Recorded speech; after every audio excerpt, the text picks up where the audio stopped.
जय हिंद दोस्तों, कैसे हैं आप सब।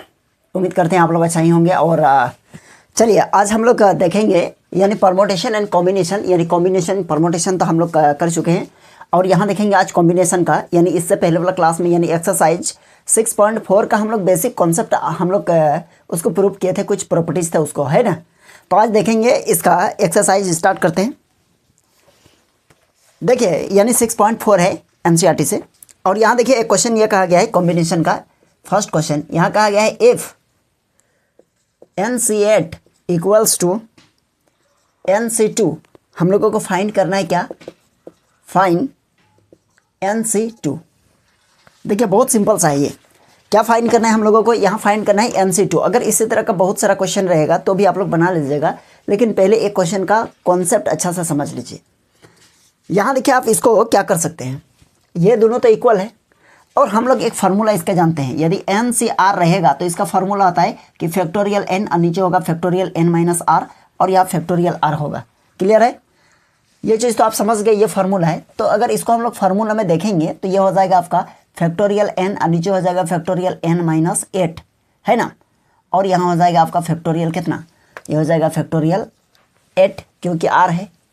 और यहाँ हम लोग देखना चाहेंगे इसको क्या, यानी n, और यहाँ देखिएगा क्या फैक्टोरियल n होगा, नीचे हो जाएगा फैक्टोरियल n माइनस क्या हो जाएगा n माइनस 2, है ना, n माइनस 2 हो जाएगा।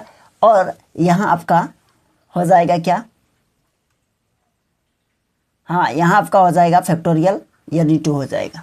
ठीक है, एक तो ये तरीका हो गया आप लोगों को बनाने का, है ना। तो देखिए इसका हम लोग इतना ये प्रोसेस अगर करते हैं तो ये हम लोगों का क्या हो जाता है, थोड़ा सा लॉन्ग प्रोसेस चला जाएगा, लेकिन इसका शॉर्टकट भी है। देखिए शॉर्टकट कैसे है, और हम लोग इस टाइप का क्वेश्चन को शॉर्टकट से ही हम लोग सॉल्व करेंगे।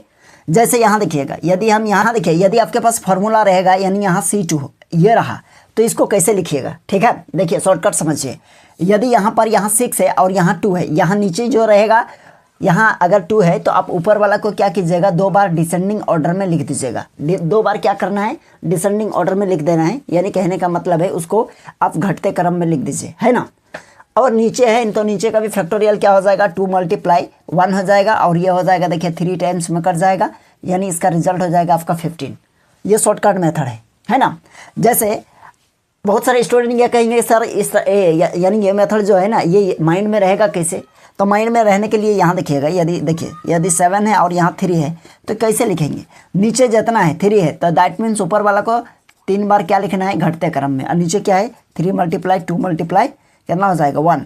तो यहाँ देखिए यानी 2 2 जा यानी 3 2 जा 6, और ये 2 और ये 2 कटा, और 7 5 जा 35, ये हो जाएगा। समझे कि नहीं। तो यहाँ भी आप यही प्रोसेस को अपना सकते हैं, है ना। या फिर और एक देखिए, हम लोग यदि इक्वल रहेगा तो क्या करना है, ये तो हो गया एक। देखिए जब इक्वल रहेगा तो क्या होगा, आपका n इक्वल्स टू हो जाएगा, यानी दोनों को ऐड कर दीजिए, दोनों को क्या कर दीजिएगा आप, ऐड कर दीजिएगा, प्लस कर दीजिएगा, है ना। तो n का वैल्यू क्या निकल गया, 10 निकल गया। तो यहाँ हमको फाइंड करना है क्या, NC2, है ना।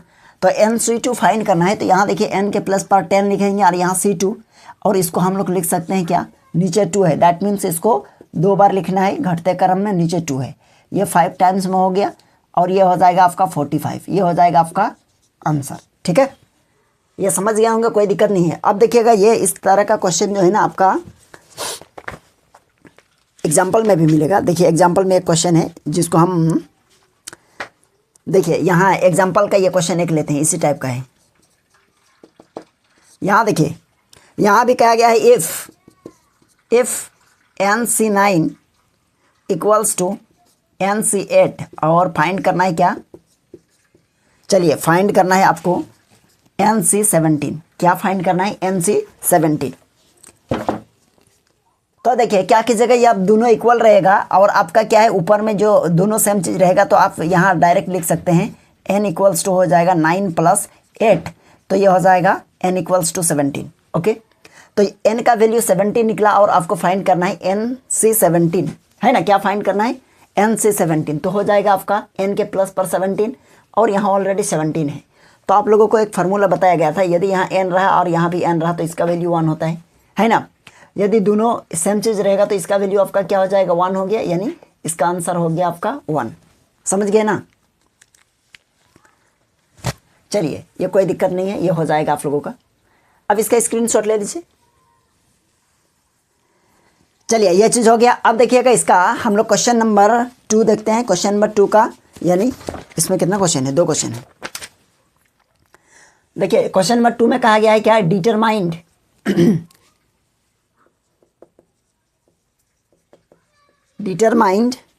डिटरमाइन एन इफ क्या बोला गया है, यदि कंडीशन रहेगा आपके पास, यहां रहेगा आपके पास क्या रहेगा 2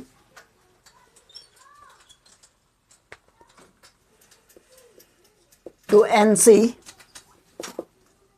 ये रेशियो है ओके, और एन सी 3 और इक्वल्स टू ये है 12 और ये 1 ओके। चलिए यहाँ हम लोग क्या करेंगे, यहाँ हम लोग एन का वैल्यू निकालने का काम करेंगे। और देखिए अब आप लोगों का ये क्वेश्चन जो है ना, ऑब्जेक्टिव में भी इस टाइप का क्वेश्चन पूछा जाएगा। तो आप लोग इस तरह का जो जितने भी क्वेश्चन है ना छोटा छोटा, तो इसको तो ज़रूर समझना ही समझना है, तभी तो आप ऑब्जेक्टिव को सही करेक्ट यानी करेक्ट आंसर आप चुन सकिएगा, है ना। अब देखिएगा बहुत सारे स्टेट बोर्ड में वो क्या है, ऑब्जेक्टिव पूछने लगा है अब।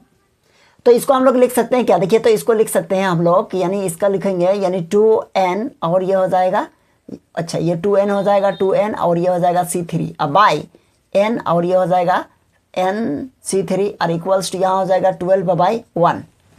अब देखिएगा अगर यहाँ हम प्रॉपर्टीज़ को ओपन करेंगे, यानी इसका जो फार्मूला है इसको यहाँ अगर ओपन करने जाएंगे तो हम लोगों को कोई प्रॉब्लम तो नहीं होगा, है ना। लेकिन ये थोड़ा सा ज़्यादा उलझा हुआ टाइप का लगेगा। एक काम कीजिए, क्रॉस मल्टीप्लाई कर दीजिए ये इसके साथ, यानी हो जाएगा आपका क्या 2n और ये हो जाएगा C3 इक्वल्स टू ये हो जाएगा 12 मल्टीप्लाई ये हो जाएगा nC, कितना हो जाएगा ये देखिए ये हो जाएगा nC3 ओके। तो इस चलिए ये चीज़ हो गया है। अब हम लोग क्या कर सकते हैं, देखिए इसको लिख सकते हैं, यानी क्या लिखेंगे, देखिए हम लोग का क्या किए थे यहाँ, देखिए तो यहाँ देखिए यहाँ 10 और C2 है, दैट मीन्स हम लोग 10 को क्या किए, घटते क्रम में 2 बार लिखे, है ना। तो यहाँ भी हम लोग 2n को घटते क्रम में 3 टाइम्स लिखेंगे, 3 बार, यानी एक बार होगा 2n और एक बार होगा 2n माइनस 1 और एक बार हो जाएगा आपका 2n माइनस 2 ओके। और नीचे हो जाएगा ये 3 मल्टीप्लाई 2 मल्टीप्लाई 1 और इक्वल में देखिए इधर क्या हो जाएगा, इधर भी यहाँ देखिए ये 12 मल्टीप्लाई ये तो रहेगा और यहाँ देखिएगा ये भी 3 टाइम्स रहेगा, तो ये हो जाएगा आपका n और एक बार होगा n माइनस 1 और एक बार होगा n माइनस 2। तो लिखेंगे कहाँ, यहाँ लिख देते हैं n माइनस 2 और नीचे हो जाएगा 3 मल्टीप्लाई 2 मल्टीप्लाई 1। तो नीचे तो सारा कंप्लीट कर जाएगा, है ना। अब देखिए ऊपर में क्या क्या क्या क्या बच जाएगा, ऊपर में देखिएगा यहाँ आपका बच जाएगा 2n और यहाँ देखिएगा ये हो जाएगा आपका n 2n माइनस 1, ठीक है। यहाँ 2 और यहाँ 2, इसमें से 2 कॉमन ले लीजिए तो यहाँ बचेगा आपका n माइनस 1 और इधर बचेगा आपका ये हो जाएगा 12 मल्टीप्लाई यहाँ देखिएगा ये n बचा और यहाँ हो जाएगा आपका n माइनस 1 और इसके बाद n माइनस 2 ये बचेगा, ठीक है। तो यहाँ देखिएगा आपका n माइनस 1 और यहाँ n माइनस 1 कट जाएगा, यहाँ देखिए आपका n और यहाँ देखिए आपका n कट जाएगा, है ना। चलिए और क्या क्या बच रहा है, देखिए यहाँ बचेगा आपका क्या, ये 2 बचा और यहाँ बचेगा आपका 2n माइनस 1, है ना। और ये 2 इधर फिर मल्टीप्लाई ये बचा, अरे इस इधर क्या होगा, ये हो जाएगा 12 और यहाँ हो जाएगा आपका n माइनस 2। देखिए ये 2 और ये 2 को मल्टीप्लाई करेंगे कितना हो गया 4 और 4 से यहाँ कट जाएगा ये 3 टाइम्स में, ये और ये दोनों कट जाएगा, है ना। तो जब ये दोनों कट जाएगा तो क्या होगा, अब कहाँ लिखें, यहीं पर देख लीजिए, ये हो जाएगा आपका 2n माइनस 1, ठीक है। और इक्वल में देखिए इसको मल्टीप्लाई करेंगे तो ये हो जाएगा 3n और माइनस ये 6 हो जाएगा, है ना।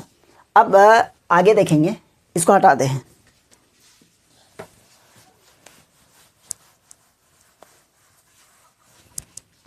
अब यहाँ देखिए ये हो जाएगा आपका यहाँ 2n और माइनस इस 3n को इधर लाइए तो हो जाएगा माइनस 3n और इक्वल में क्या बचेगा माइनस 6 और ये देखिएगा 1 माइनस में है तो राइट तरफ ले जाएंगे प्लस 1 हो जाएगा। अब यहाँ मिल जाएगा आपको माइनस n और इक्वल्स टू माइनस 5, तो ये minus cancel, n equals to आपका 5 हो गया ये आंसर, ठीक है। तो चलिए आपका ये 2 का फर्स्ट हो गया। अब देखेंगे 2 का सेकेंड। देखिए 2 का सेकेंड में भी क्या है, 2 का सेकेंड में ज़्यादा कुछ नहीं है। 2 का सेकेंड है यहाँ आपका कि 2nC3 और ये भी रेशियो है इस 2 nC3 और इक्वल्स टू 11:1। यहाँ देखिए, यहाँ ये क्वेश्चन नंबर 1 और क्वेश्चन नंबर 2 में ज़्यादा अंतर नहीं है। यहाँ सिर्फ 12 है देखिएगा, और यहाँ आपका 11 है, और बाद बाकी तो सेम चीज़ है। तो आप चाहे तो सेम प्रोसेस से बना सकते हैं इसको। यहाँ भी आप वही कीजिएगा, ऊपर में लिखेंगे 2n ये C3, और नीचे हो जाएगा आपका n C3, और इक्वल्स टू ये हो जाएगा 11/1। इसको क्रॉस मल्टीप्लाई करेंगे तो यहाँ मिलेगा हम लोगों को result 2n C3 equals to 11 multiply n C3। Okay, तो इसको हम लोग क्या लिखेंगे बताइए? तो ये हो जाएगा आपका कि इसको 3 टाइम लिखिए डिक्रीजिंग ऑर्डर में, है ना। तो 2n को क्या लिखेंगे? 2n, और एक बार हो जाएगा 2n - 1, और एक बार हो जाएगा आपका 2n - 2।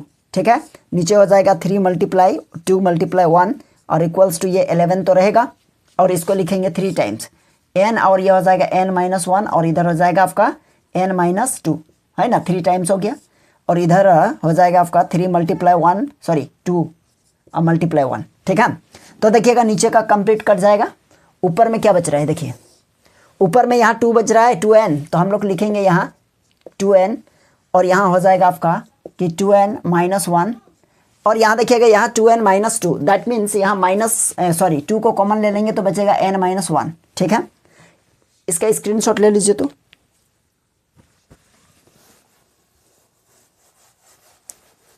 देखिए अब यहाँ लिखेंगे इक्वल्स टू, तो यहाँ हो जाएगा आपका इक्वल्स टू क्या हो जाएगा? मल्टीप्लाई, यहाँ बचेगा n बचा, मल्टीप्लाई n - 1, और यहाँ हो जाएगा n - 2। ठीक है, अब देखिएगा दोनों में क्या होगा? कुछ ना कुछ कट रहा है। यहाँ ये n और ये n कटेगा, यहाँ देखिएगा n - 1, यहाँ n - 1 कटा, इधर बचेगा आपका 2 मल्टीप्लाई क्या बचेगा? ये 2, फिर हो जाएगा 2, और फिर हो जाएगा यहाँ 2n - 1 इक्वल्स टू, इधर बचेगा 11, और इधर हो जाएगा n - 2। ठीक है, चलिए इसको क्या कीजिएगा? देखिए यहाँ हम लोग करेंगे, ये हो जाएगा 4, और 4 टू ये हो जाएगा आपका 8n, और माइनस, और ये देखिएगा ये इसके साथ करेंगे तो ये हो जाएगा 4, और इक्वल्स टू ये हो जाएगा आपका 11n, और माइनस ये हो जाएगा 22, है ना। अब देखिएगा n वाला को इधर लाएंगे तो 8n और माइनस 11n, और इक्वल्स टू -22 और +4, तो ये हो जाएगा आपका कितना? ये हो जाएगा आपका -3n, है ना, और इक्वल्स टू ये हो जाएगा माइनस, ये हो जाएगा 18, माइनस माइनस कटा, देयरफॉर n इक्वल्स टू हो जाएगा आपका 18/3, ये कट के 6 हो गया। ये आपका हो जाएगा फाइनल आंसर। ठीक है, तो ये देखिए ये आपका क्वेश्चन नंबर 2 का 2 भी बन गया। ठीक है, चलिए आप इसका स्क्रीनशॉट ले लीजिए। तो चलिए, यदि आप लोगों का ये क्लास, छोटा सा क्लास, यदि आप लोगों को अच्छा लगा तो वीडियो को लाइक कर दीजिएगा, और यदि आप चैनल में नए हैं तो चैनल को भी सब्सक्राइब कर लीजिएगा। ठीक है, और